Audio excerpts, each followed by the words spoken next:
2 days ago, February 14th, 2018, a 19-year-old kid armed with a Smith & Wesson M&P 15 rifle in the style of an AR-15 attacked a high school in southern Florida, killed an athletic director, 2 teachers, and 14 students.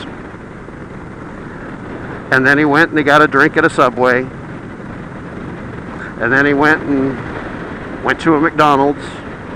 40 minutes later, after he had left the high school and the carnage behind, he was arrested and then confessed to what he had done. At least this time the guy's alive, right? And we might see some kind of justice. We might find out some kind of reason. But the very next day, February 15th, 2018, here in the Dallas-Fort Worth Metroplex, just 20-some miles to my north, 3 separate high schools in the Dallas-Fort Worth Metroplex had kids bring guns to school. The very next day after the biggest school shooting since Newtown.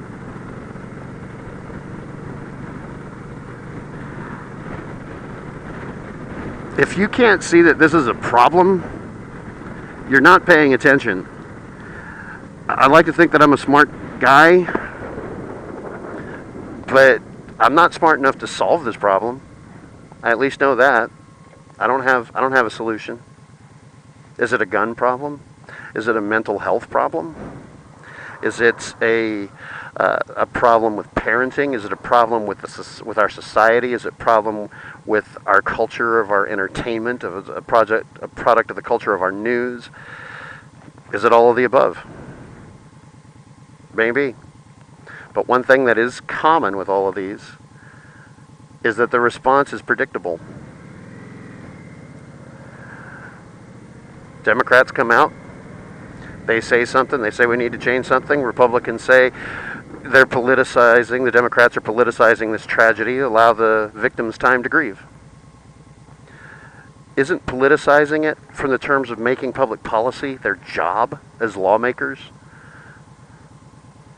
Isn't politics making policy? Isn't that what it's supposed to be? Isn't that what they're supposed to do? I don't know what the solution is, but we have to come up with something, because thoughts and prayers ain't cutting it. Thoughts and prayers haven't stopped them. Thoughts and prayers don't give much comfort to the parents of a 14-year-old who just lost their child, who sent their kid to school and didn't get them back. Now, I'm not saying that we repeal the Second Amendment, but a lot of folks are going to point to the Second Amendment as a defense, to say it's don't blame the guns, and besides, they're constitutionally guaranteed, because the Second Amendment does say the right of the people to keep and bear arms shall not be infringed.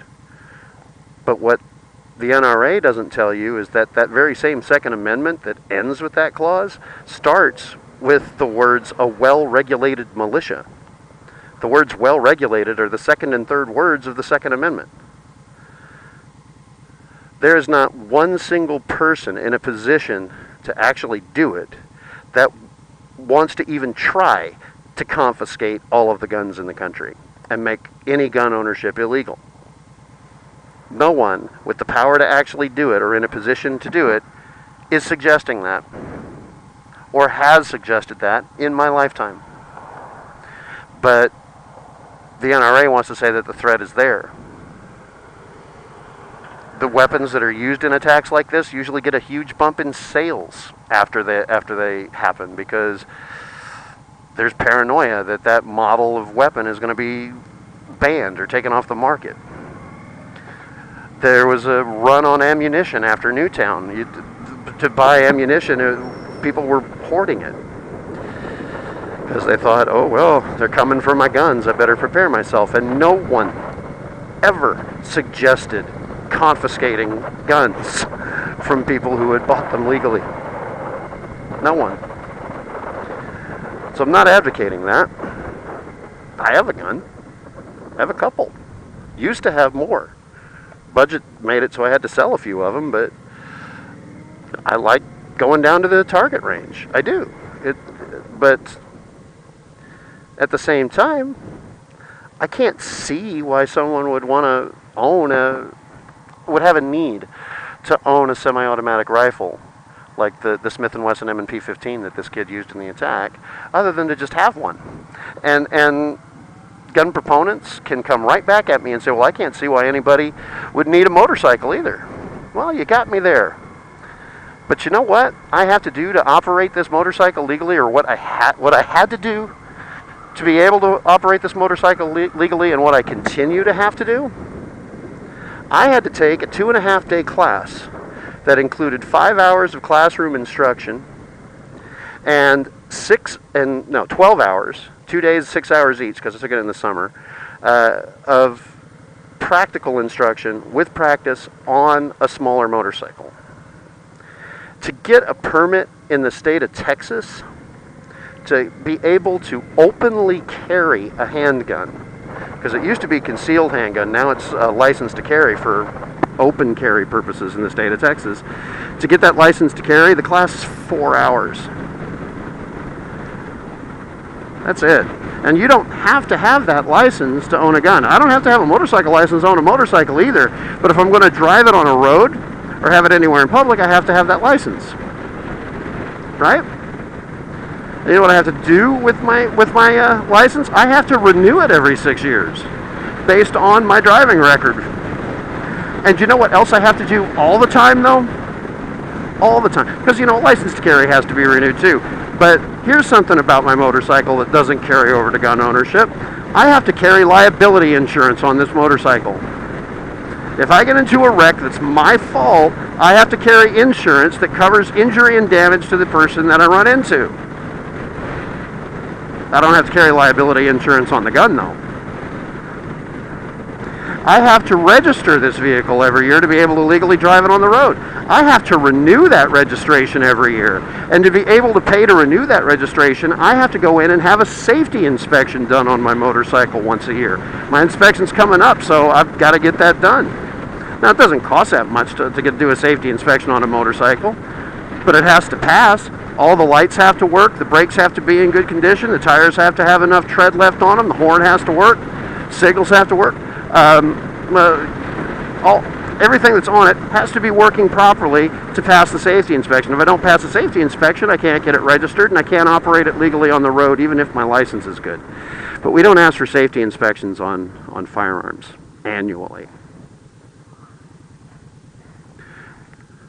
If I were to upgrade my license, if I wanted to go drive a truck or a bus, and I wanted to get a commercial driver's license, I have to take a physical exam, as well as learn a whole bunch of other laws, get a whole bunch more class time, get a whole bunch more driving time, take a totally different written test, totally different driving test.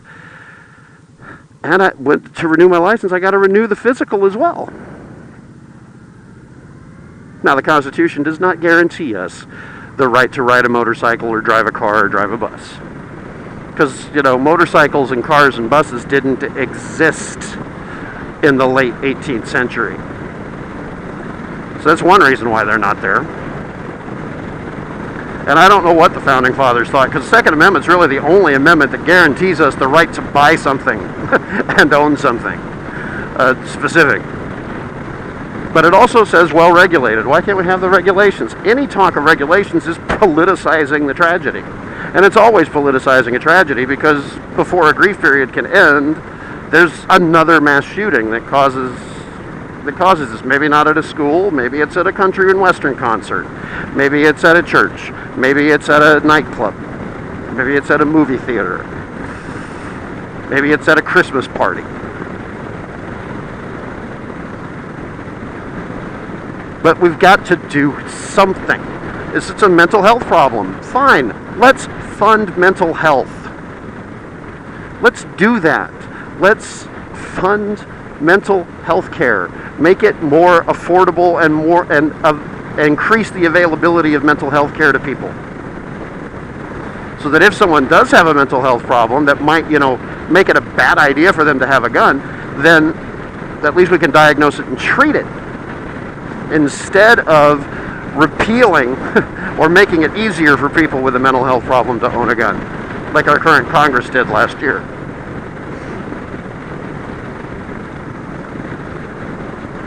How are we going to fund that?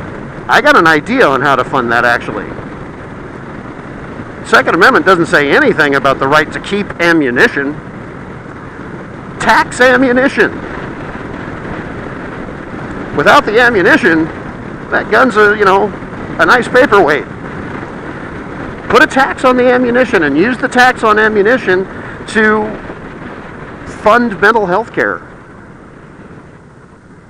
Maybe helps treat, maybe help cure somebody's mental health problems so that then they can get a gun. Look at it that way if you're a gun advocate. But put a tax on boxed rounds of ammunition.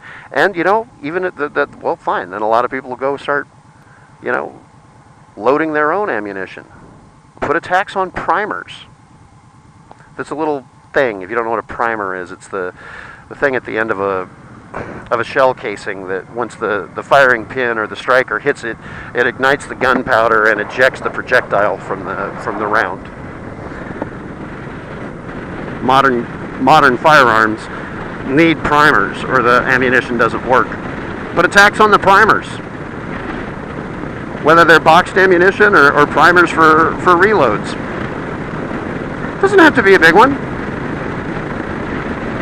But that way we can fund healthcare. But the thing that gets me is we can't even talk about it. Let's at least talk about it to try to solve the problem. Ignoring the problem is not going to make it go away. And thoughts and prayers ain't helping. That's not solving it. It's not a solution.